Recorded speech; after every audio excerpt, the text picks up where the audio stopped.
Salam sejahtera bersama saya Nevin Majid dalam 15 minit MMTV edisi 27 Februari 2024. Kita ke berita utama. Sultan Selangor Sultan Sharafuddin Idris Shah mengingatkan penjawat awam di negeri ini supaya tidak bersikap malas dan lalai sehingga mengakibatkan banyak projek pembangunan dirancang tergendala atau berdepan masalah. Sekiranya sikap ini berterusan dan menjadi kebiasaan rakyat Selangor dibimbangi akan terus menanggung akibat sikap tersebut. Titah baginda ketika merasmikan persidangan Dewan Negeri Selangor DNS ke-15 yang berlangsung selama 10 hari bermula hari ini sehingga 11 Mac di bangunan aneks Shah Alam. Malah baginda juga mahu karenah birokrasi dan peraturan yang menyusahkan dalam urusan kerajaan dikurangkan sementara penjawat awam pula belum mempunyai sifat untuk bertindak dengan segera dalam memastikan perkhidmatan disampaikan dengan pantas dan sempurna. Dalam perkembangan lain, baginda turut mengingatkan untuk melakukan persediaan dalam menghadapi cabaran perubahan iklim meskipun Selangor mempunyai bekalan air bersih yang mencukupi. Baginda bertitah skim jaminan air mentah yang diperkenalkan kerajaan negeri pada 2 tahun lalu diyakini dapat memastikan keselamatan dan jaminan bekalan air mentah kepada seluruh pengguna. Polis akan memanggil penganjur Perhimpunan Reformasi 100% yang diadakan di luar bangunan Parlimen hari ini. Ketua Polis Daerah Dang Wangi, Asisten Komisioner Nur Delhan Yaya berkata, ketika dihubungi berkata pihak telah membuka kertas siasatan di bawah Seksyen 9-1 Akta Perhimpunan Aman 2012 dan sedang mengenal pasti individu-individu terlibat dalam perhimpunan itu.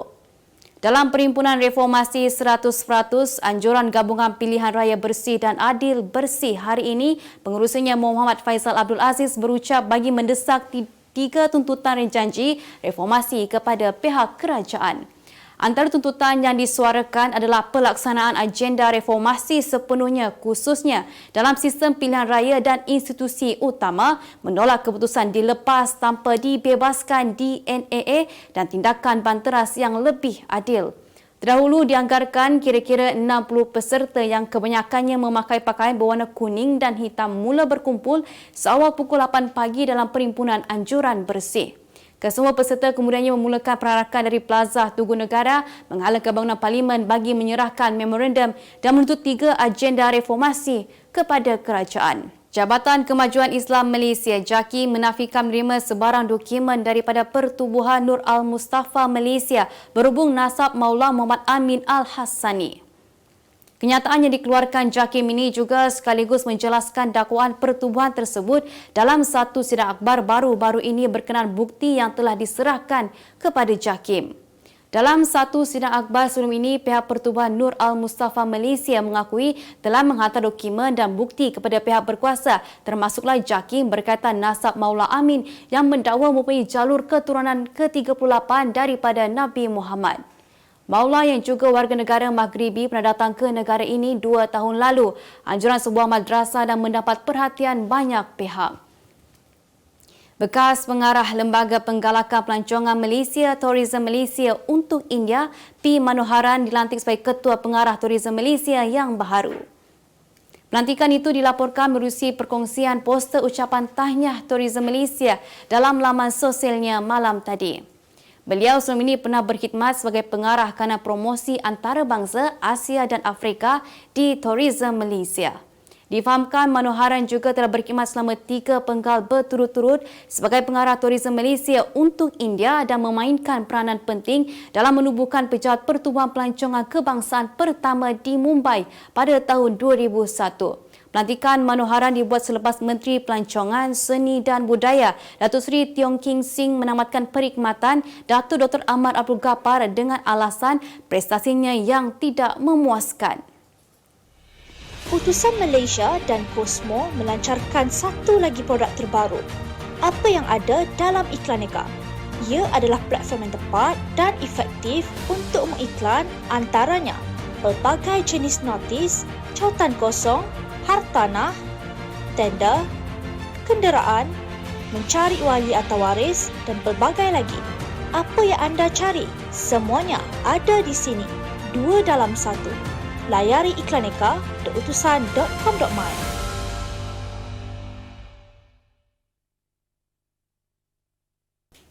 5 penghantar makanan didakwa di Mahkamah Majistret Bandar Baru Bangi hari ini atas tuduhan membunuh dalam kejadian tular, pukul dan ikat seorang lelaki di Taman Pelangi Semenyih minggu lalu. Mereka ialah Muhammad Yuri Ranov Muhammad Bachuri, 41 tahun, Azharul Azwan Muhammad Azan, 34 tahun, Tengku Izam Tengku Hamid, 22 tahun, Mahazir Nordin, 43 tahun dan Samsul Kamar Ayub, 40 tahun. Bagaimanapun, tiada pengakuan direkodkan selepas pertuduhan dibacakan terhadap semua tertuduh di hadapan Majistret Nurdiana Muhammad Nawawi. Pengakuan tidak direkodkan kerana kes itu di bawah bidang kuasa Mahkamah Tinggi. Mengikut pertuduhan, kelima-lima tertuduh didakwa bersama-sama membunuh Syaril Samad 41 tahun di Jalan TPS 2/3 Taman Pelangi Semenyih 2 Peranang pada 20 Februari lalu yang didakwa mengikut Seksyen 302 Kanun Keseksaan yang dibaca bersama Seksyen 34 Kanun yang sama. Seksyen itu memperuntukkan hukuman mati atau penjara minimum 30 tahun dan maksimum 40 tahun dan jika tidak dihukum mati, hendaklah dikenakan sebatan tidak kurang daripada 12 sebatan jika sabit kesalahan. Tiada ikat jamin diberikan terhadap kelima-lima tertuduh. Mahkamah kemudian menetapkan 25 April depan bagi sebutan laporan forensik, bedah siasat dan laporan kimia. Aslam tak boleh poligami, kurang berkemampuan. Itu antara respon pelakon dan usahawan AB Abadi mengenai dakwaan anak perempuannya Marisa Dania Hakim yang dikatakan sudah bernikah dengan Ahmad Aslam di Songkhla, Thailand pada 27 Disember lalu. AB menerusi video yang dimuat naik oleh usahawan kosmetik Datu Alif Syukri berkata dia juga terkejut dengan perubahan pada diri Marisa yang dijaganya sejak kecil. Dalam video sama, dia yang popular menerusi drama Gerhas juga mengakui tidak menyangka Marisa sanggup melakukan perkara di luar jangkaannya sekeluarga. AB bagaimanapun tidak menyatakan secara terperinci perkara yang dilakukan Marisa itu adalah mengenai pernikahan di Thailand atau sebaliknya. Bagaimanapun, temu bual berdurasi 46 saat itu tergantung sebelum disambung dengan video promosi yang memaparkan AB menjadi model tudung jenama milik Alif iaitu AS Hijab. Terdahulu, nama Marisa yang juga merupakan seorang model dan pempengaruh kembali hangat selepas didakwa telah berkahwin secara senyap di Thailand dengan Aslam yang merupakan lelaki berstatus suami orang. Perkara itu seterusnya disahkan kakak ipar kepada Aslam dikenali sebagai Nadia yang mengatakan Aslam sudah berkahwin dengan Marisa pada 27 Disember lalu di Songkhla, Thailand. Berita luar negara, sebanyak 6 motosikal jenama Harley Davidson bersaut emas milik sebuah kumpulan motosikal dimusnahkan menjadi sekerap kemarin. Motosikal berharga RM453,559 setiap satu itu dirampas polis New Zealand bersama beberapa aset lain bernilai RM7.86 juta dalam serbuan dinamakan Operasi Nova. Pesuruh Jaya Polis New Zealand Andrew Costa berkata jualan besi sekerat tersebut akan disalurkan kepada dana kerajaan. Turut dirampas ialah wang tunai RM1.26 juta, 4 kenderaan Range Rover Sport, sebuah kereta Rolls-Royce Red, kereta Mercedes-Benz dan Audi, barangan berjenama lain serta sebuah hartanah di Auckland. Kesemua aset itu dirampas daripada ahli kumpulan motosikal Command Kero yang terlibat dalam pelbagai aktiviti jenayah termasuk pengedaran dadah, pengubahan wang haram dan keganasan. Perdana Menteri India Narendra Modi kekal mendominasi senarai pemimpin dunia paling popular selepas menerima undian kelulusan paling tinggi sebanyak 78%. Senarai itu disusun berdasarkan tinjauan dikenali sebagai pemerhati penilaian persetujuan pemimpin global yang dilakukan oleh agensi perisikan keputusan global Morning Consult yang berpangkalan di Amerika Syarikat AS. Presiden Mexico Andrés Manuel López Obrador pula berada di tempat kedua dengan undian 65%, diikuti Presiden Argentina Javier Milei di tempat ketiga susulan undian 63%. Presiden AS Joe Biden bagaimanapun ketinggalan dengan margin yang besar. Beliau berada di tempat ke-11 dengan undian 37% meluluskan kepimpinannya, manakala 55% responden tidak bersetuju. Kemas kini pengetahuan anda tentang isu ekonomi dan pasaran. Merangkumi sektor hartanah, perniagaan, keuangan, komoditi, IKS, halal niaga dan dunia korporat. Sentiasa ikuti perkembangan ekonomi semasa di dalam dan luar negara. Semua informasi terkini hanya di hujung jari. Dapatkan edisi ringgit setiap Isnin hanya di Akhbar Utusan Malaysia.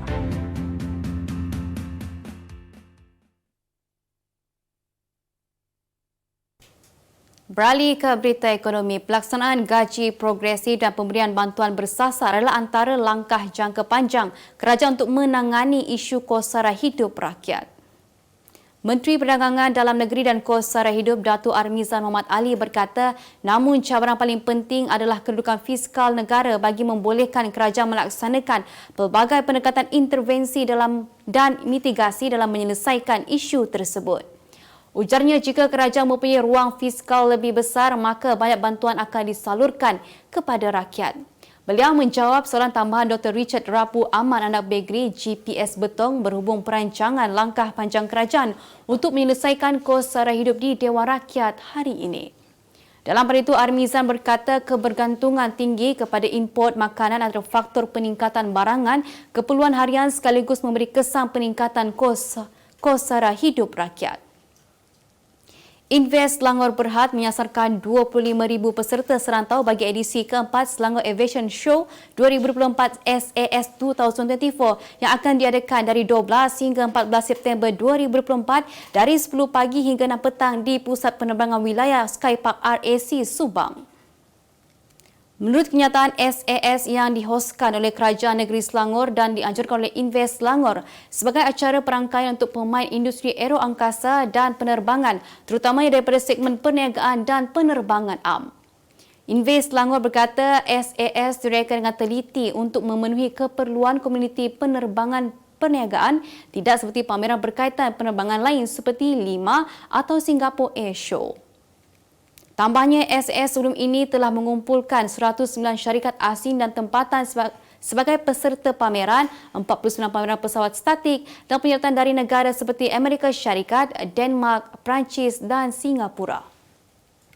Berita sukan, Persatuan Bola Sepak Malaysia FAM menafikan dakwaan bahawa badan induk itu akan merekrut pemain berstatus naturalisasi yang baharu untuk skuad Harimau Malaya dalam masa terdekat.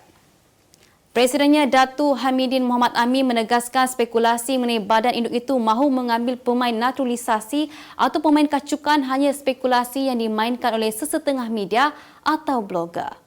Malah beliau menjelaskan berdasarkan maklumat yang diperoleh, ramai pemain kacukan yang dicanang sesetengah pihak adalah palsu di mana mereka bukanlah rakyat Malaysia.